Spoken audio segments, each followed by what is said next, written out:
నేను BRS party నుంచి గెలిచిన. ఈనాటికి కూడా నేను బీఆర్ఎస్ ఎమ్మెల్యేనే. నేను బీఆర్ఎస్ పార్టీ నుంచి గెలిచిన. ఈనాటికి కూడా బీఆర్ఎస్ ఎమ్మెల్యేనే. జగిత్యాల అభివృద్ధి కోసం ప్రభుత్వంతో కలిసి పనిచేస్తున్నా. జగిత్యాల అభివృద్ధి కోసం కలిసి పనిచేస్తున్నా.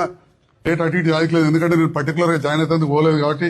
పోయి నేను కలవడానికి పోతే తెల్లవారే ముఖ్యమంత్రి గారు కలిసిన తెల్లవారే ఎలాంటి అథెంటిసిటీ లేని, ఆధారాలు లేని మీడియా ప్రచారంతో నేను ఇవ్వలే స్టేట్మెంట్, ముఖ్యమంత్రి గారు ఇవ్వలే, నాతో ఉన్న మంత్రులు ఇవ్వలే. కలిసి పనిచేస్తామని చెప్పి పోయి నేను చాలువ కప్పితే వారు నాకు కండవ కప్పితే నేను కాంగ్రెస్ లో చేరినట్టు చెప్పి బీఆర్ఎస్ నాయకులు వచ్చి నా హాస్పిటల్ మీద రచ్చ చేసి నా దిష్టి బొమ్మ తలబెట్టారు. నాకు ఒక అవకాశం కూడా ఇవ్వలేదు వివరణ ఇవ్వడానికి. నాకు ఒక నోటీస్ ఇవ్వలేదు. మన కవితమ్మ అదే అడుగుతుంది కదా, నేను ముఖ్యమంత్రి గారిని కలవగానే వారికి చాలువ కప్పితే నాకు కండవ కప్పగానే తెల్లవారంగానే నా ఇంటి మీద దాడి, తహసీల్ చౌరస్తాల దాడి మీరందరూ కూడా చూసిండ్రు. అదే రోజు నా మీద అఫిడవిట్ వేసి డిస్క్వాలిఫై చేయమని చెప్పి స్పీకర్ దగ్గర పిటిషన్ వేసిండ్రు. అయినా గాని ఆ రోజు నుంచి మార్చి వరకు, అది వాళ్ళిచ్చి వాళ్ళు ఆపేంత వరకు బీఆర్ఎస్ లెజిస్లేటర్ పార్టీకి నెలకు 5,000 రూపాయలు మా జీతం నుంచి కట్ అయితే నేను ఎన్నడూ అబ్జెక్షన్ చేయలే.